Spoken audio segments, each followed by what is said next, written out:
Fala pessoal, tudo bem com vocês? Tudo certinho? Espero que sim. Hoje vamos conversar aqui um tema que é muito conhecido, muito utilizado no empresarial, uma ferramenta de gestão muito interessante, o brainstorm, tá? Conhecido como tempestade de ideias, até pela tradução literal, se a gente pegar storm, tempestade, brain, cérebro, né? Ideias, ou aqui no nosso interior paulista, também conhecido como toró de parpites. É uma ferramenta de gestão importantíssima e apesar de ser relativamente antiga, os primeiros registros aí de uso do brainstorm são da década de 1940, mas é uma ferramenta que continua muito atual, muito utilizada pelo simples fato de ser uma ferramenta que dá resultado, que entrega aquilo que se pretende dela. O brainstorm pode ser utilizado em diversas situações, principalmente quando a gente tem um problema para resolver, uma nova ideia para ser validada, a gestão de um projeto, uma forma de criar um novo processo, de se gerir esse processo. Então a gente, através do brainstorm, consegue abrir para que muitas ideias surjam e a gente conseguir filtrar quais as melhores ideias. Existem algumas formas diferentes de se aplicar o brainstorm, mas vamos começar falando primeiro de quem deve participar dessa elaboração do brainstorm. O brainstorm basicamente é uma ferramenta a ser desenvolvida em grupos. Até pode ser feita de forma solitária, uma pessoa apenas, mas perde totalmente o sentido, né? Quando a gente busca essa tempestade de ideias, busca essa questão de abrir, então é importante que tenha um grupo participando. E é interessante que esse grupo seja o mais heterogêneo possível, o mais misto, com pessoas de diversos setores da empresa, diversas idades, diversos níveis de escolaridade, de instrução, e mesmo em relação ao problema, ao assunto que esteja sendo tratado, pessoas que estão bem inteiradas daquele assunto, que conhecem bem, e pessoas que não estão por dentro daquele processo, daquele assunto, para que consigam ter uma visão de fora. Eu digo para vocês que quanto mais heterogênea for essa equipe, melhor serão os resultados, tá? Então nós vamos reunir essa equipe e apresentar de forma bem estruturada qual o assunto a ser debatido. Se é um problema para resolver, se é uma ideia para ser validada, se é um novo processo, um projeto, enfim. Alguém que vai conduzir o brainstorm, uma pessoa neutra, que não vai necessariamente emitir as suas opiniões, vai apresentar o tema e abrir para que pessoas, todos da equipe, coloquem suas ideias. Essa forma de colocar as ideias pode ser feita de maneiras distintas. Ou um grupo, né, em círculo, alguma coisa assim, e todos vão colocando suas opiniões, e alguém pode ir anotando isso num quadro, num papel, enfim, ou no computador, ou até mesmo escrever em post-its, né, aqueles papeizinhos autocolantes e colando num quadro, ou escrever num papel, dobrar e colocar numa urna. Dessa última forma, geralmente motiva com que mais ideias apareçam, porque quando a pessoa está expondo suas ideias, ou mesmo escreve no papel e cola ali, todos estão vendo aquilo que ela está falando. Isso pode levar algumas pessoas a ficarem constrangidas de apresentar algumas ideias que elas talvez pensem que sejam ideias absurdas, e ficar constrangidas de que pessoas vão tirar sarro ou qualquer coisa nesse sentido.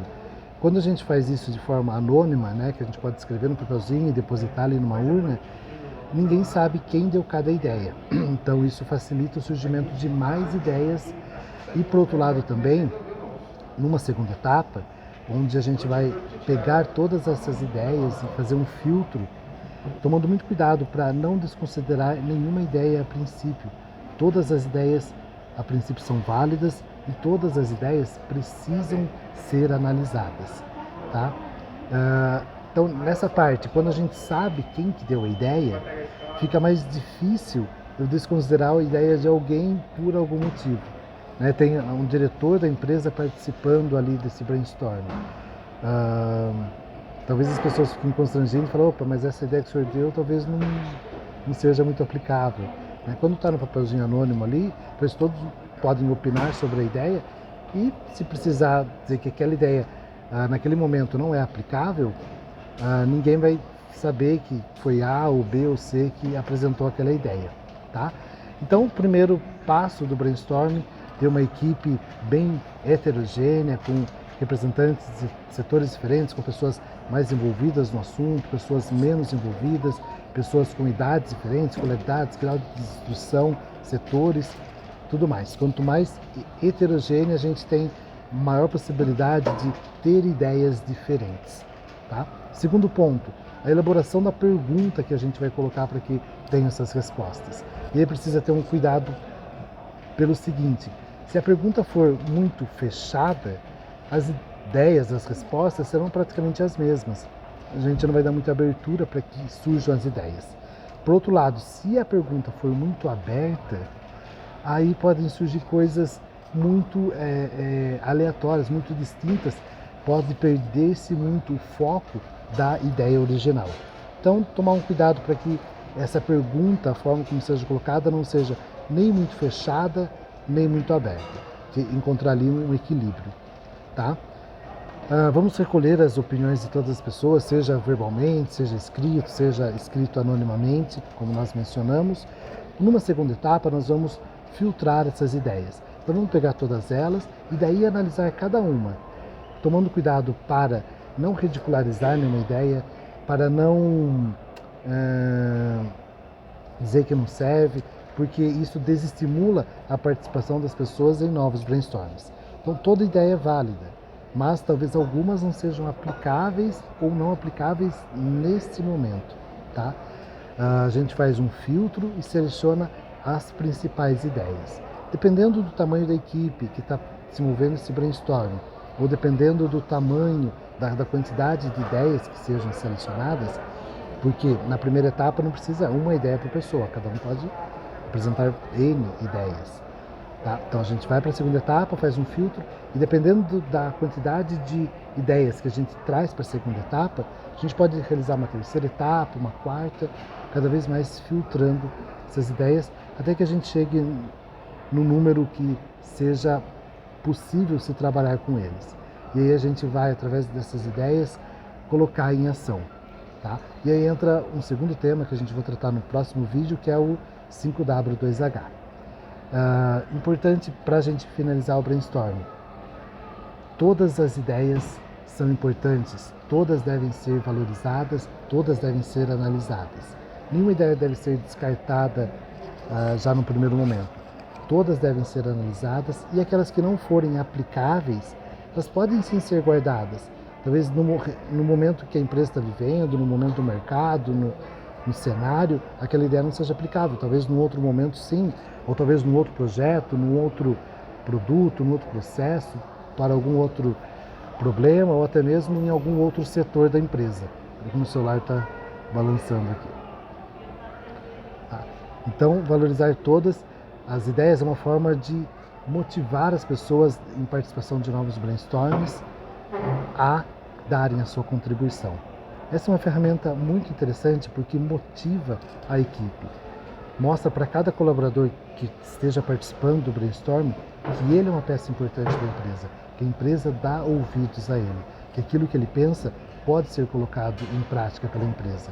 É uma forma de motivar o colaborador a se entregar para a empresa, a dar mais de si, a trazer soluções, a estar cada vez mais engajado.